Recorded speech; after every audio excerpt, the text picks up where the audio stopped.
तुम दोनों यहाँ क्या टाइम पास कर रहे हो? इस वक्त तो तुम्हें पढ़ाई करना चाहिए। अब क्या बोलूं यार। मैंने प्रोजेक्ट कंप्लीट कर दिया सर। गुड जॉब आदर्श। मेरा खौफ तो है स्टूडेंट में, बट अब तुम लोग कहाँ भाग गए बे? और अब ये आदर्श भी कहाँ चला गया यार? मैं भी इनका ही पार्टनर हूँ सर, दोस्तों को बचाने आया था मैं। बट अब ये शिवांगी कहाँ गायब हो गई? देखो मैं आ गई दोस्तों। वह हमें भी दिख रहा है, बट तुम अचानक से कहाँ गायब हो गई थी? मैं तुम्हारे लिए न्यू गिफ्ट लेने गई थी। देखो ये न्यू एग्जॉटिक चड्डियाँ है सीधे लंदन से। वाओ, ये तो काफी ब्रांडेड लगता है मनीष भाई। तो हंसते क्यों हो पागल? तुमने तो कभी गिफ्ट नहीं दिया। देखो दोस्तों, वहाँ उनके बीच एक चड्डी गिफ्ट को लेकर डिस्कशन चालू है। ऐसा कौन सा चड्डी है, मुझे भी देखना था। वो जरूर एक दूसरे की चड्डी निकालने की बातें कर रहे होंगे। ये लोग हमारे बारे में बहुत बैक बिचिंग कर रहे हैं। देखो शिवांगी, मैंने पिछले 2-3 सालों में काफी सारी पोएम्स लिखी है, तुम बोलो तो 1-2 सुनाता हूँ। हाँ डियर सुनाओ ना, मैं पहले से ही वाह वाह कर देती हूँ। ओए शिवांगी, देखो मेरे पास कितने फनी मीम्स आए हैं। अरे ये तो बहुत फनी है। असली फन तो तुम मुझे इग्नोर करके कर रही हो शिवांगी। मैं शायरी सुनाना शुरू करूँ क्या? अभी रुक जाओ आदर्श, हम अभी कुछ मीम्स देखने के प्लान में हैं। इन्हें तो मेरी या मेरी पोएम्स की कोई फिक्र ही नहीं है। मतलब मेरे सामने ही दोनों हंस खेल रहे हैं। इन्हीं फटे जूते से इन्हें मारू क्या 2-2 हाथ। तुम लोग कल कहाँ चले गए थे? शिवांगी मॉर्निंग में कोचिंग भी नहीं आए थे। हम मनीष के घर में थे। आदर्श हम सीक्रेटली एक प्रोजेक्ट पर काम कर रहे हैं। सही टाइम पर तुम्हें जरूर बताएंगे ब्रो। बाकी अभी हमें जाना होगा, बाय। यार मतलब अब ये लोग मुझसे चीजें छुपाना भी शुरू कर दिए हैं। कहीं यह मुझे दोस्ती में धोखा तो नहीं दे रहे ना? दोनों सामने खड़े हैं, मैं चुप कर उनकी बात सुनता हूँ। तुम्हें मेरे रूम आना होगा मनीष, तभी हम अपना काम पूरा कर पाएंगे। अब ये लोग रूम वूम में जाने की बातें क्यों कर रहे हैं? मनीष के आने से पहले मुझे ही शिवांगी के रूम चले जाना चाहिए। ओए शिवांगी बाहर आओ। देखो मैं तुम्हारा डियर फ्रेंड तुमसे मिलने आया हूँ। बट तुम ऐसे अचानक से क्यों आई हो आदर्श? अंदर आकर तुम्हें बताता हूँ। वही तो नहीं कर सकते डियर, मैं अभी ड्रेस चेंज कर रही हूँ। मनीष का शूज तुम्हारे रूम के अंदर है और तुम ड्रेस चेंज कर रही हो। इसका मतलब उस टाइम दिव्या सही बात बोल रही थी। सॉरी शिवांगी, तुम्हें गलत टाइम में डिस्टर्ब कर दिया। जिसे हमने मोहब्बत की उन्हीं ने हमें दिया धोखा। जिन्हें हम अपना सागा मानते थे उन्होंने ही हमारी आंखों में है धूल झोंका। अब ना देंगे तुम्हें कोई और मौका। तुम वापस हमारे इश्क के दरिया में तैरने आओ, उससे ही पहले ही डूबा देंगे तुम्हारी नौका। अब कई वर्षों के बाद तुमसे काफी समय बाद मुलाकात हो रही है। आदर्श वैसे तुम्हारे खास मित्र नजर नहीं आ रहे हैं। तुम लोगों के बीच कुछ अनबन हुई है क्या?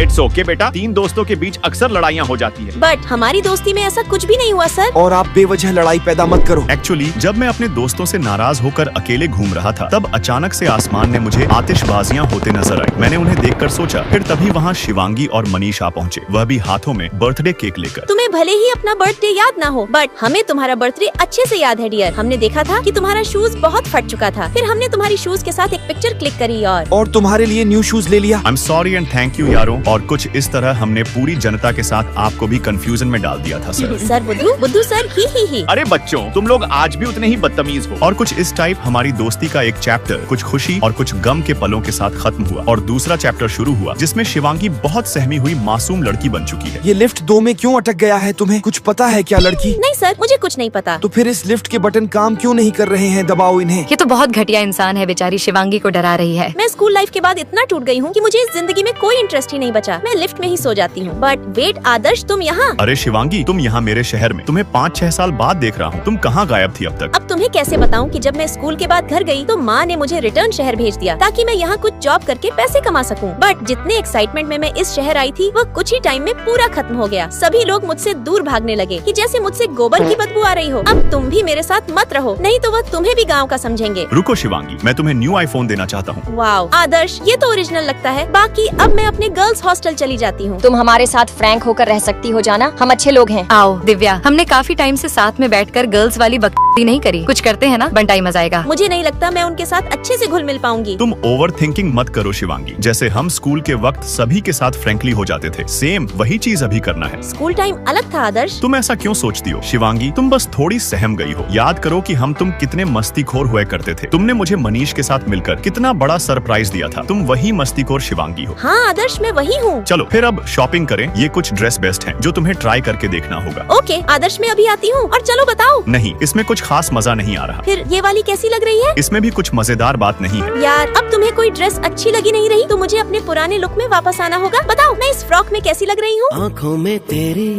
अजब सी अदाएं हैं। अब तुम बिल्कुल मेरी लग रही हो। ओह सो क्यूट। और अब तुम्हें शिवांगी को बढ़िया सा हेयर कट देना है मनीष। सबसे पहले तो तुम्हारे ये घोड़े की पूंछ जैसे बाल को काटने होंगे और तुम्हारे ये चश्मा निकालकर तुम्हारा पूरा मेकओवर करना होगा। मैं सुंदर लग रही हूँ कि नहीं, कुछ समझ नहीं आ रहा। अब तुम सभी लाइक सब्सक्राइब करके कमेंट्स में बताओ कि मैं कैसी लग रही हूँ। मैं तुम्हें अपना दिल दूंगी।